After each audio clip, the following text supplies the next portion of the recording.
Welcome to Chris Cook for YouTube. Keeping in tradition with our Thanksgiving, Christmas, and New Year's holiday. Today I'm going to be bringing you another delicious sweet treat.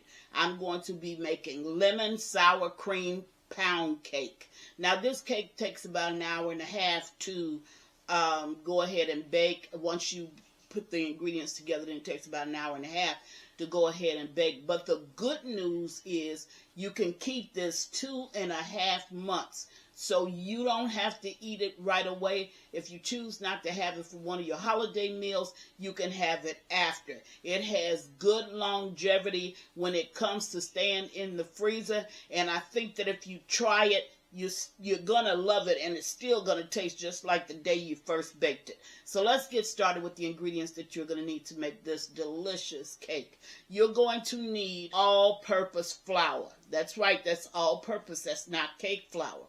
You're going to need granulated sugar, some eggs, baking soda. You're going to need butter, and of course we're going to melt the butter. You're going to need some instant lemon pudding mix. You're going to need the grated, I'm going to use the grated, I'm going to use a little bit of this lemon juice as well, but I have the lemons, so I can use the grated whole from the lemons, just shred up some and then put it in the cake to give it that extra lemon flavor. You're going to need some salt. If you're using salted butter, then you don't need as much salt. It calls for ½ teaspoon of salt. We're going to go with 1/4 teaspoon of salt and we'll be fine. You're going to need some sour cream, and of course you're going to need some vanilla flavor.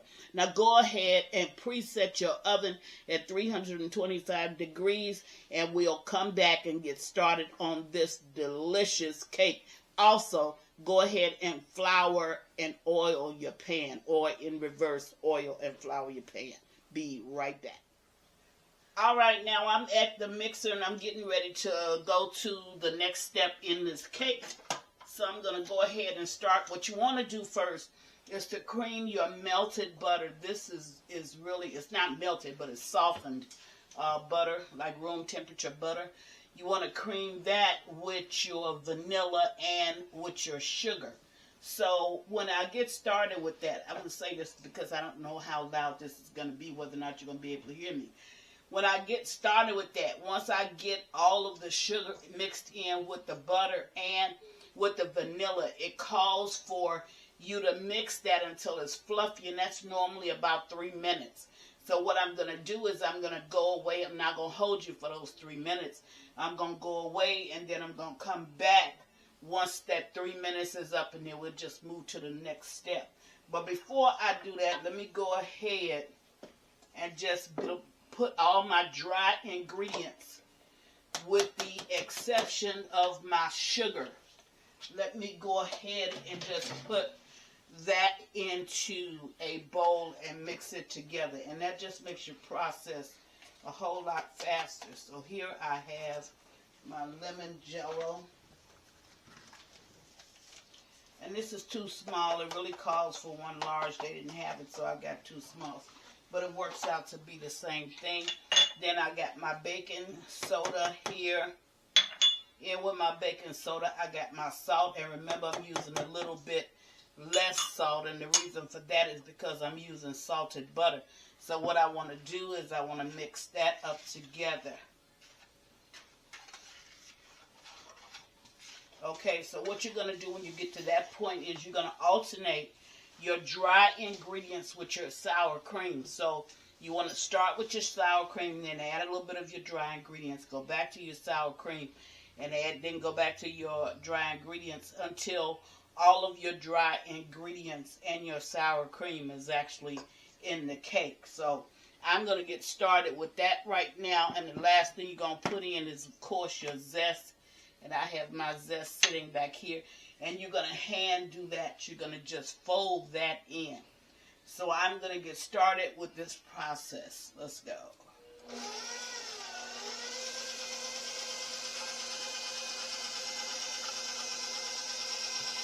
Now this is just going to take a minute to do. And you want to scrape it down ever so often, and I'll do that as well.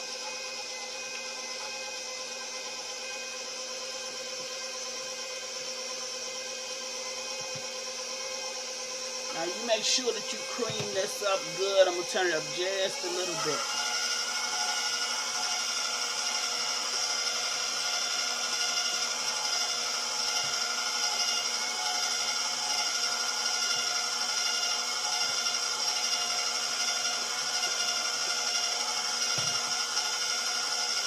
Alrighty, so I'm going to stop it right here. I'm going to release this, bring it down. Just to make sure, what you want to try to do here is to make sure that everything that's in the bottom is not just sitting there, not mixed together. Okay? So you want to use a spatula with that where you can get between it. So once I do that, I'm going to bring it back up. Start that again. And I'm going to let it go. Now, I'm heating my oven 325 degrees. And I'm going to cook this cake for an hour and a half.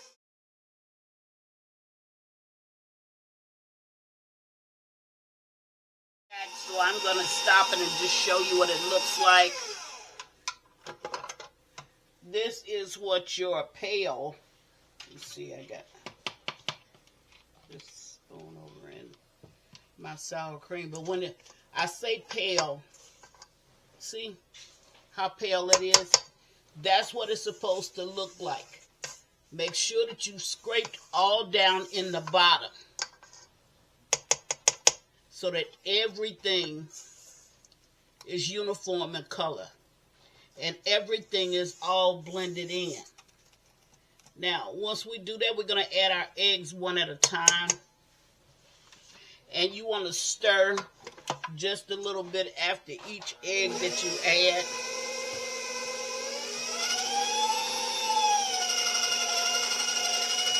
So I'm going to go ahead and start to add the eggs. Now, what did I tell you about eggs? Why did I bust this over into the bowl? Reason B is because you don't want to ever, and get in the habit of doing it this way, instead of bursting your eggs over into your batter. Because if you do that, and if one of your eggs is rotten, you just have to throw out all your mix. Because you put a rotten egg over into your sugar and your butter, and that stuff is expensive. So that means those ingredients are expensive. So that means that you just messed up everything. So get in the habit of doing it this way. Whereas you're taking your eggs and you're blending them in one at a time. Now this cake calls for 6 eggs.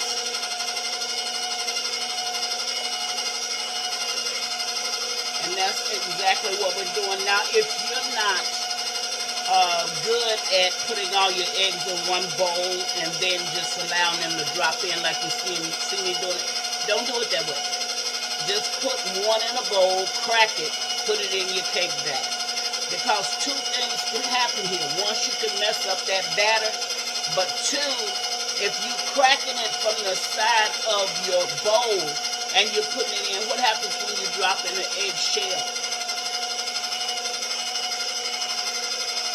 And before I, really got experienced in doing this, I've dropped in quite a number of shells. And that's going to happen.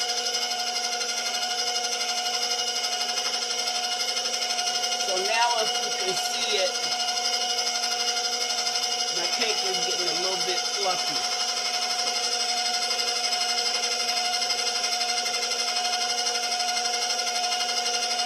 I'm going to stop this one more time. I'm going to stir it from the bottom, and then I'm going to alternate. So it's at this point, I want to stop it. And then I want to stir it just a little bit to make certain that everything down at the bottom is incorporated. And then once I do that, I'm going to turn my mixer up a little bit higher, maybe for about a minute, and I'm going to let it fluff up. Okay, here we go.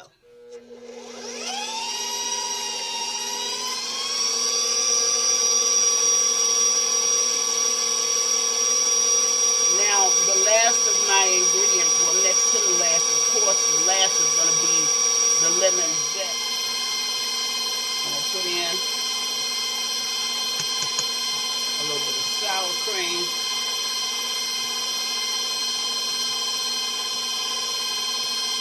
Now, there's a shield, like if you have your mixer up this high, and say, for instance, you get a lot of feedback as far as the puff from the flour or all the dry ingredients, there is a shell that will cover the top of your mixer. You can invest in that. Now, I do see that on the side. I will get it.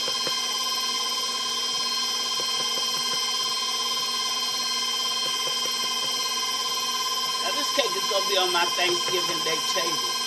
What you will not see me do is frosting.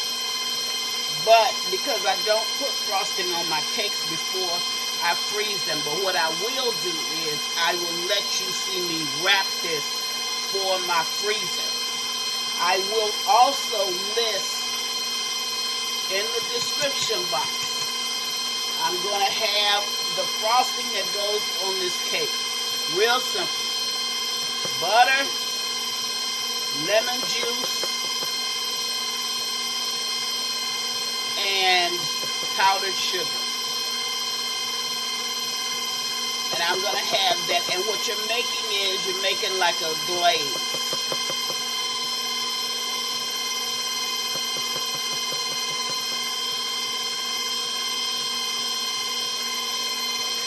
A very good cake. I think that if you try it, you're going to enjoy it. And one of the reasons why I picked this cake is because it has a long shelf life. It's a good cake, but I can make this way out and I don't have to worry with it. Now, this cake is going to be on my Thanksgiving Day table. What you will not see me do is frosting. But because I don't put frosting on my cakes before I freeze them, but what I will do is I will let you see me wrap this for my freezer. I will also list in the description box, I'm going to have the frosting that goes on this cake. Real simple. Butter, lemon juice, and powdered sugar. And I'm going to have that. And what you're making is you're making like a glaze.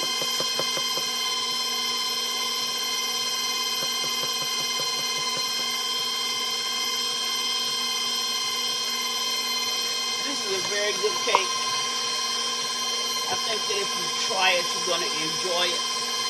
And one of the reasons why I picked this cake is because it has a long shelf life. It's a good cake, but I can make this way out and I don't have to worry with it. Just like you don't have to worry if you make your greens way out, if you make your sweet potato mix way out. Those are things you can do way out.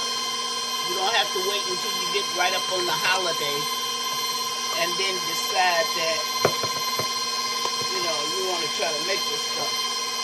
Because if you do, what's going to happen is everybody going to be eating up your food and you're going to be somewhere sweet. Or you're going to be upset and stressed out because you done spent all night cooking. And now you can't enjoy the festivities with your family and friends because you're tired.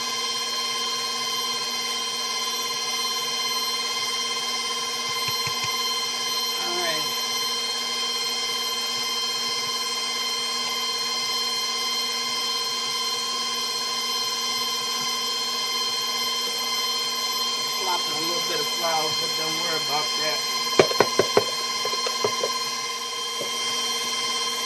Don't start frightening me. Well, that's how you steal the flour. Okay. Stuff happens. Now, here goes in the last of my flour.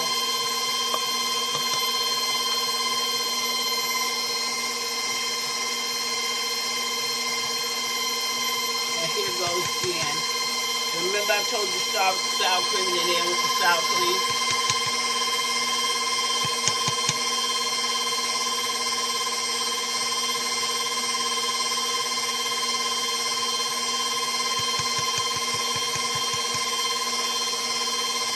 Okay.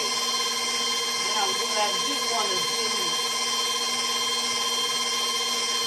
is I want to fold in my zest so that I can then put it in the oven. I'm just going to clean up my mess a little bit.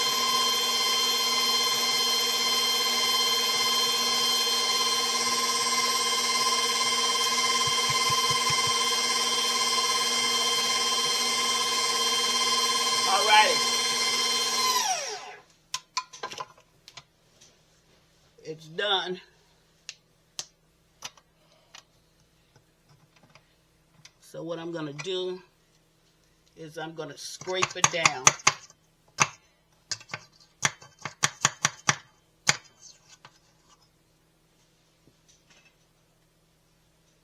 I used to, every time I do a cake now, my memory goes back to my parents, my mom especially, because she used to allow me, and it was one of the biggest joys that I had with her, was to lick the bowl.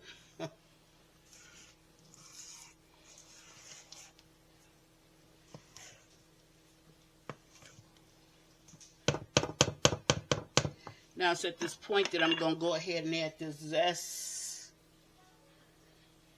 and that's the last of it, and I'm going to fold in that.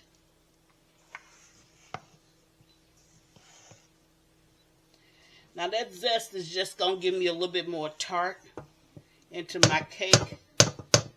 That's it. So what I'm going to do is I'm going to put this in my floured and greased or greased and floured cake pan. And once I get it all in, I'm going to bring you back and I'm going to show you what we do with the pan then. I'll be right back.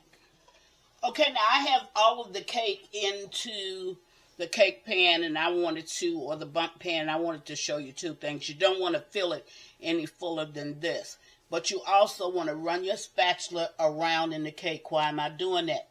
Because you want to release all of the bubbles in the cake. Now, have you ever, had someone to cut a slice of cake and they got this big hole sitting in the middle of their cake? Well, that comes from not releasing those bubbles, and the way you do that is by running that spatula, knife, whatever it is you're going to use, run it around in the cake, and then you're going to drop it. Okay? And once you do that, your bubbles have now been released. I'm going to put this again in a 325-degree oven for roughly an hour and a half.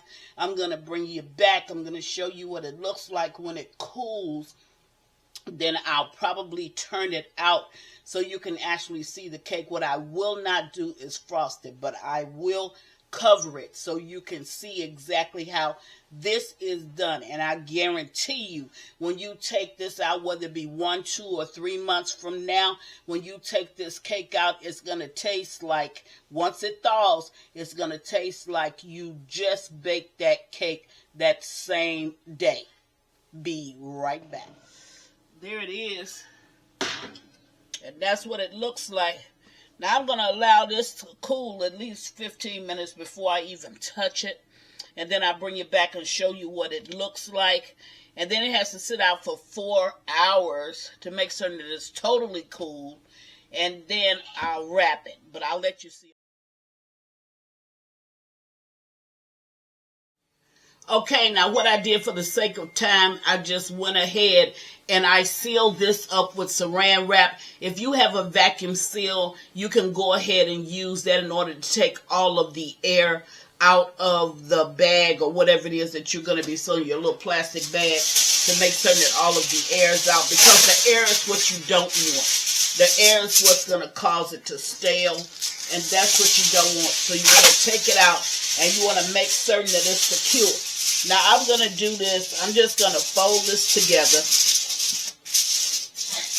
And because this is foil, okay, see, it's going to seal up. And the reason why I did that is because my paper was not long enough when I spreaded it out. So I want to make certain that this is long enough to actually fit my cake. Now I'm going to take my cake and I'm going to layer it inside of there. And then I'm going to fold it.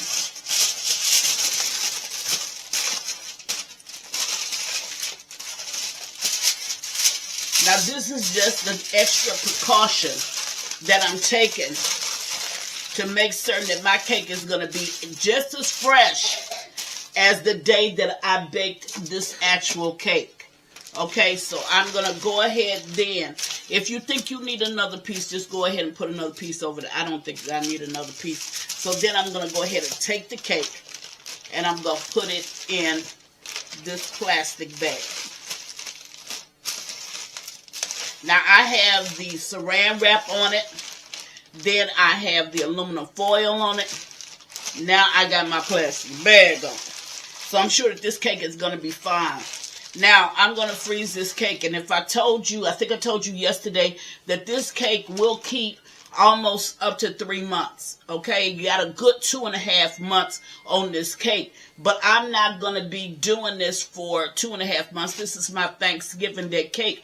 It's always wiser to work smarter and not harder. What do I mean by that? You don't want to try to cook all of that food the night before Thanksgiving. Why is that? Because you're going to be too exhausted in order to enjoy your family and your guests that are going to be coming.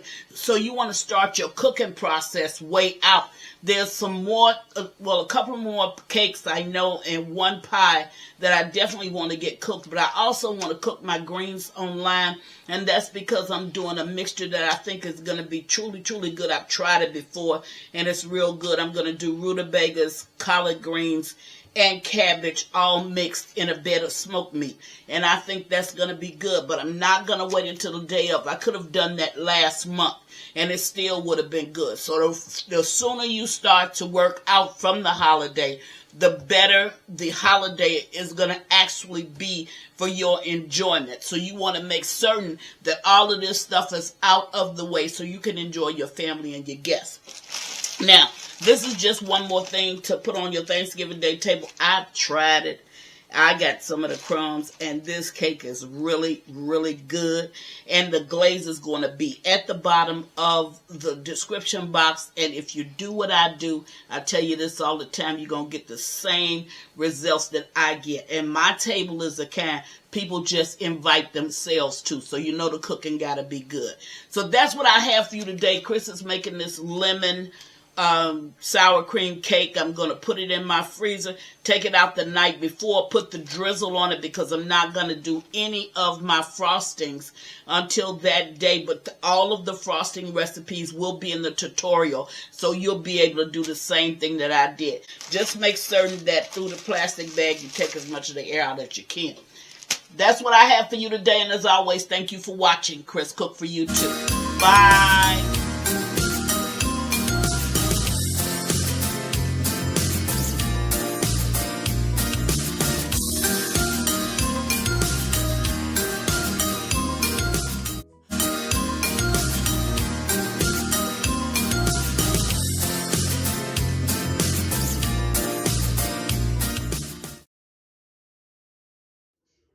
Please follow me on Instagram and Facebook at Chris Cook for You too. And don't forget to share this video. Bye.